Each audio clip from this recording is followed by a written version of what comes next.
Bonjour, donc pour notre premier cours de classe inversée, nous allons étudier l'évaluation des stocks. Donc la première méthode que nous allons voir est la méthode du coût unitaire moyen pondéré après chaque entrée. Nous avons notre fiche de stock, les articles sont des téléviseurs incurvés Samsung. Donc nous avons un stock maximum de 20 et un stock minimum de 2. On commence. Le 1er mai, nous avons un stock initial que nous mettons directement en stock. La quantité est de 8, le prix unitaire de 32 et le montant de 256. Donc, le 7 mai, j'ai une entrée qui porte le numéro 1 avec des quantités de 10 et un prix unitaire de 34. Je constate que ce prix unitaire est différent du stock initial que j'avais qui est de 32. Donc, je vais être obligé de calculer un nouveau coût unitaire moyen pondéré puisqu'il y a une nouvelle entrée. La formule, montant du stock précédent, 256, plus le montant de l'entrée, 340, divisé par la quantité du stock précédent, 8, plus la quantité de l'entrée, 10. Donc, 8 plus 10 égale 18. D'accord ?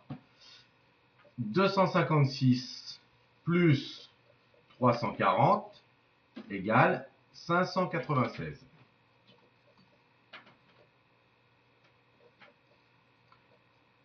Pour trouver mon prix unitaire hors taxe, c'est-à-dire mon nouveau coût unitaire moyen pondéré, je fais montant divisé par quantité.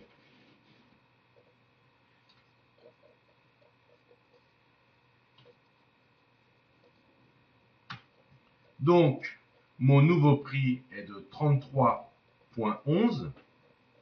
Je vais donc évaluer toutes les sorties à ce nouveau coût unitaire, à moins qu'une nouvelle entrée vienne changer la donne, et on procédera à un nouveau calcul. Le 12 mai, j'ai une sortie pour 5 articles. Donc, le prix unitaire, je regarde dans mon tableau, il est de 33,11. Puis, j'applique la formule, quantité fois prix unitaire égale 165,55. Je vais mettre à jour mes stocks. J'avais 18 articles au 7 mai, moins les 5 qui sortent, il en reste 13.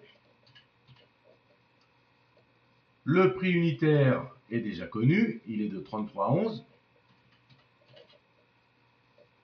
Ce qui me donne un montant de 430,43.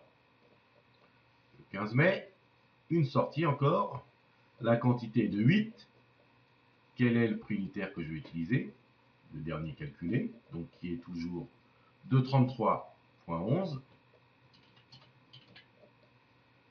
Ce qui me donne un montant de 264,88. Mise à jour des stocks. Donc 13 moins les 8, ça me fait 5. Le prix unitaire, il n'a pas changé puisqu'il n'y a pas eu de nouvelle entrée, 33,11. Ça me donne 165,55. Le 18 mai, seconde entrée, quantité 10, prix unitaire 34,05. Donc comme les prix unitaires sont différents, je vais être obligé de calculer un nouveau CEMP. J'additionne, comme le dit la formule, mes quantités, 5 plus 10, 15. J'additionne mes montants, montant du stock précédent, plus montant du stock entrant.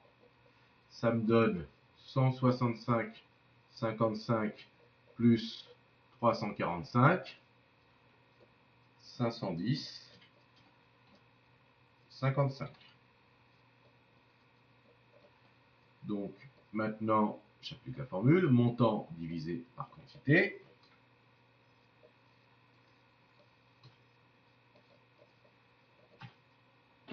Le nouveau CEMP est de 34,04 que je vais utiliser pour mes sorties jusqu'à temps qu'il y ait une nouvelle entrée qui vienne modifier le calcul. Donc, le 22 mai, 6 articles sortent. À quel prix? À 34,04.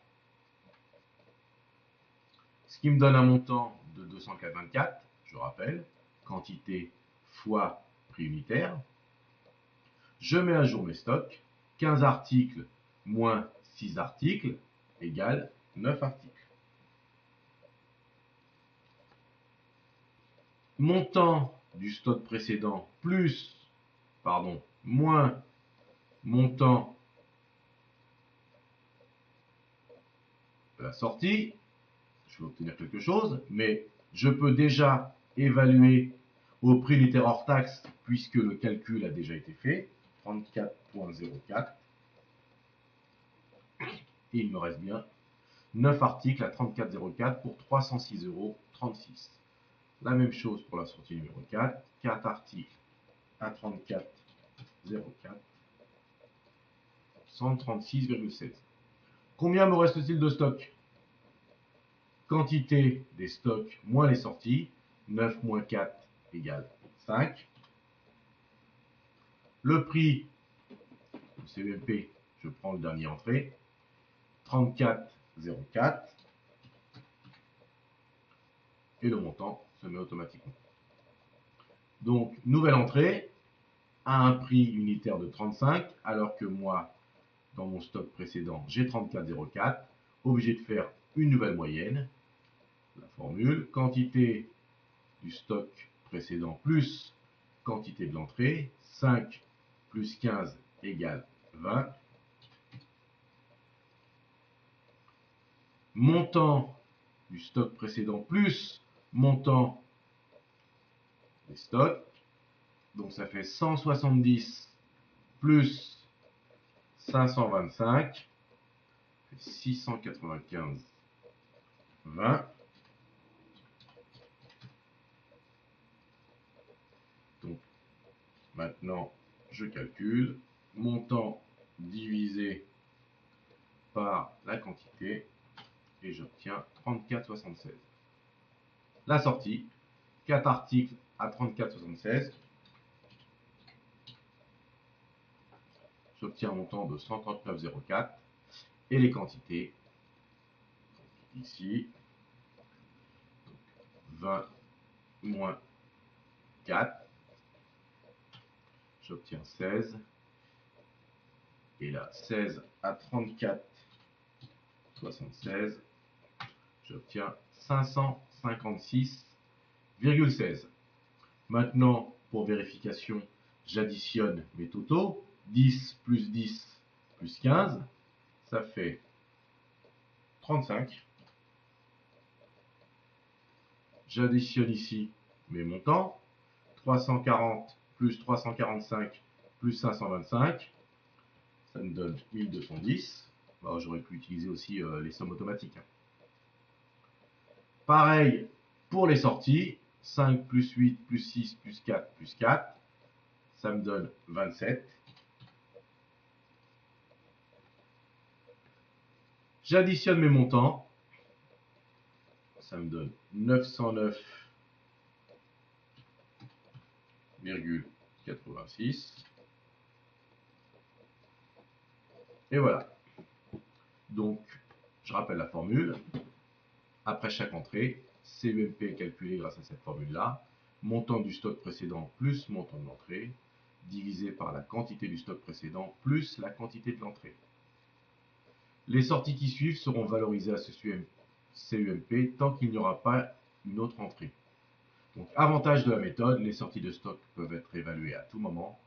Inconvénient de la méthode, les sorties de stock sont évaluées à des coûts différents au cours d'une même période. Donc maintenant, vous prenez le chapitre sur les stocks et vous faites l'exercice demandé. Au revoir.